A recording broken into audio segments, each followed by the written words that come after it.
And I am the hottest nigga without a deal. You gotta chill. Lyrically, I rob and steal, and you niggas not real at all. No answer when you call. I hit the bank on me, and you hit the sports store when you want a ball. Not on my level, keep pedal to metal. I settle with metal. My altercations, man, I'm rolling with rebels. I'm the bomb, diggy diggy. You fucking with the realest, pick up the mic. You best believe you fucking with the illest, cause I break down my opposition. I crush my competition. I make it high in the kitchens. You don't got no pot to pissing. They tell you not to listen to DKJ verses. I call them haters and I make sure they end up in hearses. So if you come against a Killer J, no, I'll let the lead spray each and every day, motherfucker. So my advice to you is stay up out my way, because I'll hit you each and every fucking way.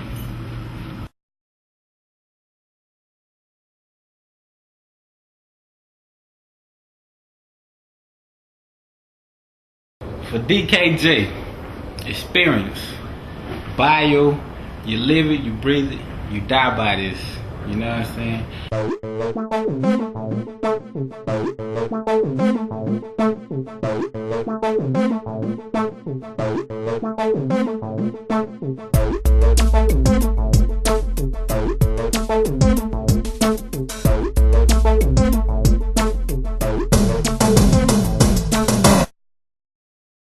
Well, in case you ain't know, the name's DKJ, aka Dat Killa J, but I use DKJ for short.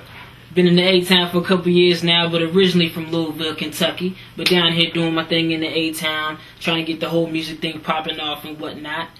You know, the name DKJ, or the name Dat Killa J, I should say, it came from when I was 16. When I started rapping when I was 16, I rapped over instrumental. And one of the guys I was rapping with had just said that I had killed the beat. He was just talking, he was just like, yo, you killed the beat, man, that was hot, you know. Then after that, at that time I didn't have a name, so I just took Killa, since he said I killed the beat. I just took Killa and then put it with the first letter of my first name. And that's how I came up with Dat Killa J, you know. So it ain't really no big story behind it, you know what I'm saying, but that's who I be. I started out listening to rap a lot. Eventually it got to the point where obviously you're going to learn people's words, you're going to learn the lyrics. Then eventually it got to the point where I started, as the song was going, instead of saying what they were saying, I would make up my own stuff. Like I would change a line here and I change a line there to basically make it more my song. Well, not really more my song, but I just did it just to add a little flavor to it. You know, just like little freestyles, I guess you can call it that. Then after that, I started listening to people, to the instrumentals. When I was able to get instrumentals from songs that I like, then I started just rapping over those instrumentals. I would just make whole songs with choruses and everything over other rappers' instrumentals. Then it got to the point where I was coming across people who were making their own beats. Then I started dealing with those people. I started rapping over original beats. Now I'm to the point where I'm making my own beats. I'm in that transition where I'm going from being the artist on other producers' beats to being my own producer. You know what I'm saying? Now I'm still gonna be dealing with other people who make beats too, but I'm making a transition to the point where 90% of the time I'm dealing with my own beats. Well, being from Louisville, Kentucky, then it ain't really no particular rap region. Like, you know, you got the East Coast, West Coast, down south and all that, even the Midwest now too, but back when I started rapping, Louisville wasn't a particular rap region, so the radio stations played everything. They played everything from everywhere. It wasn't, you know what I'm saying, regionally biased or anything like that. So growing up, I listened to a lot of rap from different areas. So I'd probably say I was influenced by a lot of different artists. You know, I was, of course, influenced. Growing up in the 90s, I was influenced by people like Nas, Biggie, Jay-Z. You know, then later on, I got influenced by people like Eminem and Ludacris, you know. But I'd probably say, if I had to pick the 5 people that influenced me the most, the 5 artists that influenced me as an artist the most, it would definitely have to be Lil' Kim for one. As just as a female, she was just the dopest thing I had heard. After that, it would be the Dog Pound. You know, because I was really into that West Coast stuff. So the Dog Pound. Then Snoop would be definitely one of my top 5. Bone Thugs and Harmony too. I guess because they were from Cleveland and they were the closest thing to Louisville. So, you know, I kind of got into them a lot. But I have to say that the number one artist that influenced me the most would definitely have to be Tupac. Just to me, Tupac was the epitome of rap. To me, he was the hottest thing going. You know what I'm saying? Pac is just the man. You listen to his early stuff all the way to his last stuff, and just how he got better over time is just amazing.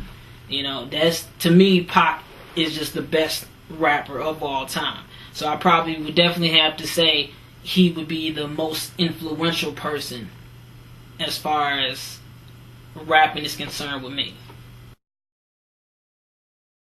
But what I talk about varies. You know, it varies basically on what I feel at the time. Like I said, I'm a versatile artist, so I talk about everything. Everything ranging from one side of the spectrum all the way to the other. You know, I'm a Pisces. I have two sides.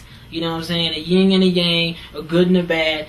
You get all that with me. If you listen to all 4 of my CDs and you listen to every song, you'll tell the difference. It's not all about the same thing all the time. You know what I'm saying? I might talk about sex. I might talk about drugs. I might talk about violence. I might talk about a breakup. I might talk about a situation that I'm going through with somebody. You know what I'm saying? I talk about whatever is on my mind at that time. You know, I'm real personal. It's like music for me, when I write, is therapeutic. You know what I'm saying? I know that might be a cliche thing to say, but for real, for me, it's very therapeutic. Me writing down what's on my mind, gets all that out, I feel a whole lot better. You know what I'm saying? Why pay some psychiatrist $200 an hour to listen to your problems, but you can just write it down, put it to a beat. Not only did you get it all out, but you got a hot song on top of that. You know what I'm saying? So that's the type of stuff that I talk about. My overall goal in the whole music industry is basically just to put myself on a large platform so that everybody can hear me. You know what I'm saying? Put myself on a platform to where anybody can just go and listen to what I gotta say. You know what I'm saying? Because me, I got a lot of stuff to say. And the more I live, the more stuff I'm gonna have to say. You know, I talk about everything that I deal with. You know what I'm saying? So there's always something that I can say all the time. I'm a very talkative person, so I always got something I can say. So you always don't get some music out of me. That's just how it is. I live and breathe this stuff. This ain't, you know what I'm saying, something I do for fun. This is like music is my passion. That's exactly what it is for me. As I stand here with the mic, be prepared to get schooled. No intent to show remorse when I go to rip fool, skip school, hit the studio. That's how I used to do. Me ripping tracks shouldn't be nothing new to you. Getting signed is the number one intention, doing my own thing. Ain't nobody I'm impressing. Listen to Pop and wrote with the same amount of effort. So God willing, I'ma sell the same amount of records when I drop. It's the hottest thing on the block. Trying to sign with Bad Boys, So, Star Trek, or The Rock. It don't matter, either one to get me in the game. Let my foot in the door, point me towards the fame, I take it from there. Put the label on my back, put me in the booth with the mic, hit record, ain't no holding back. Hold the track, it'll be worth more when I'm dead. So cherish every word I say, you know the deal.